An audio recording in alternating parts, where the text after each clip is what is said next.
আসসালামু আলাইকুম। আজকে হচ্ছে আমার মোস্ট রিসেন্ট ফেভারিট একটা ডিশ নিয়ে আসছি। তো এটা হচ্ছে হোয়াইট সস পাস্তা। এই পাস্তাটা ফার্স্ট খাইছি আমি হচ্ছে হোয়াইট সস পাস্তাটা ফার্স্ট টাইম খাইছি হচ্ছে মিলি ভাবির কাছ থেকে।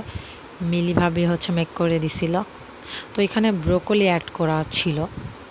তো এটা অনেক টেস্টি ছিল। তো আমি এখানে ব্রোকলি অ্যাড করি নাই, আমি জাস্ট সিম্পল ওয়েতে করছি। ফার্স্ট টাইম করছি, অল্প করেই করছি, যে ওইতে একটা মানে ভুলভাল হবে কি না, আসলে খাওয়া যাবে কি না, দেওয়া আমি পারবো কি না, যার জন্য অল্প কিছুটা নিয়েই আমি করছি। তো আমি এখানে নিয়েছিলাম হচ্ছে রসুনটা থেতো করে নিয়েছিলাম, কুচি করে নেই। তারপর পেঁয়াজটা কুচি করছিলাম, গোলমরিচ গুঁড়া নিয়েছিলাম, তারপরে এই তো এগুলাই নিয়েছিলাম। তো এরপর আমি হচ্ছে একটা প্যানে হচ্ছে, আমার কাছে বাটার ছিল না, যার জন্য আমি তেল দিয়েই করছি। তেলের ভিতরে রসুনটা দিয়ে কিছুক্ষণ নেড়ে নিয়েছি। আমার রসুনটা হচ্ছে একটু বেশি, তার মানে বাদামির থেকে একটু ডার্ক কালার হয়ে গেছে। এতটাও ডার্ক না করলেও চলে, ব্রাউন কালার হইলে হয়। তো তারপর পেঁয়াজটা আমি কিছুক্ষণ নেড়ে নিছি। দেন এটার মানে রসুনটা ডার্ক হইলেও তেতো টাইপের কিন্তু লাগে নাই, ভালোই লাগছে, তেতো হয় নাই। তো আমি পেঁয়াজটাও হালকা ব্রাউন টাইপের করে ভেজে নিছি। ভেজে নিয়ে এটা একটু লবণ দিছিলাম আমি। লবণ দিয়ে আবার লবণ দিলে এই পেঁয়াজটাও নরম হয়ে যায়। আর একটু হালকা ব্রাউনটা হয়ে গেলে আমি এটা নামাই ফেলছি এটা। তো এখানে আমি আবার মশলার ভেতরে জিরা গুঁড়াও ইউজ করছি। দেন হচ্ছে গরম মশলা গুঁড়াও অল্প একটু ইউজ করছিলাম, মানে স্বাদের জন্য। ফার্স্ট টাইম করছি তো জানি না কি দিলে কি ভালো হবে। তো তারপর আমি একটু তেলের ভেতর ওইগুলা তুলে নিয়ে একটু তেলের ভেতর হচ্ছে ময়দাটা করে নিচ্ছিলাম, নেড়ে চেড়ে নিচ্ছিলাম। তো ময়দাটা নেড়ে চেড়ে নিচ্ছিলাম। তো ময়দাটা হচ্ছে একটু কালারটা চেঞ্জ হইলে দেন আমি হচ্ছে দুধ দিছিলাম। আমি এখানে আবার কনডেন্স মিল্ক ইউজ করছিলাম, ওইটা পানির সাথে গুলিয়ে দেন হচ্ছে ওটা ইউজ করছি।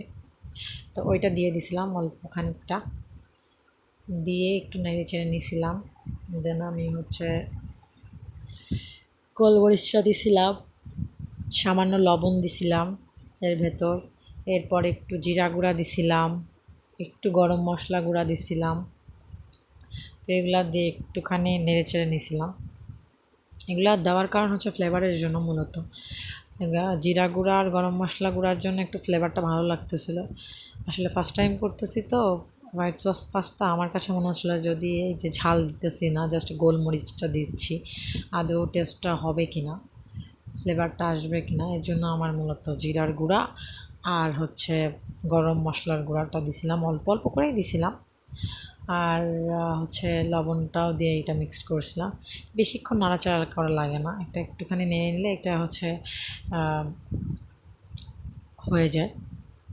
তো এটা হচ্ছে আমি এরপরে আমার পাস্তাটাও আমি অল্প নিয়েছিলাম, অন্য একটা পাত্রে আমি পাস্তাটা বয়েল করতে দিছিলাম। তো পাস্তাটাও সেদ্ধ প্রায় হয়ে গেলে আমি পাস্তাটাও পানি ঝরাই হচ্ছে এক সাইডে রেখে দিয়েছিলাম, যাতে পানিটা যেটুকু পানি আছে ওইগুলাও হচ্ছে শুকায় যায় বা ঝরে যায়। তো এরপর আমি এই তো মশলাগুলো দিচ্ছিলাম, গোলমরিচ গুঁড়াও দিচ্ছিলাম, দিয়ে একটু নেড়ে চেড়ে দেন হচ্ছে পেঁয়াজ, যে ভাজা পেঁয়াজ আর রসুনটা ছিল আমি ওইটাও দিয়ে দিছিলাম। ওইটা দিয়েও নাড়াচাড়া করছি কিছুক্ষণ। তারপরে আমি হচ্ছে পাস্তাটা দিয়ে দেই। তো এখানে আমার অল্প একটু মানে লবণটা কম ছিল, টেস্ট করে দেখি লবণটা একটু কম লাগছিল, তো আমি একটু লবণটাও একটু অ্যাড করছিলাম। সেটা দিয়ে একটু নেড়ে চেড়ে দেন আমি ওই যে ঝরানো যে পাস্তাগুলা, ওই পাস্তাগুলো দিয়ে দেবো। এখানে দেখতেই পাচ্ছেন আমি অল্প পরিমাণে পাস্তা নিয়েছিলাম, যে আদৌ খাওয়া যাবে কি না। আর পেঁয়াজ আর রসুনের যেই ভাজা ইয়াটা রাখছিলাম তুলে, তো ওইটাও দিয়ে দিছি।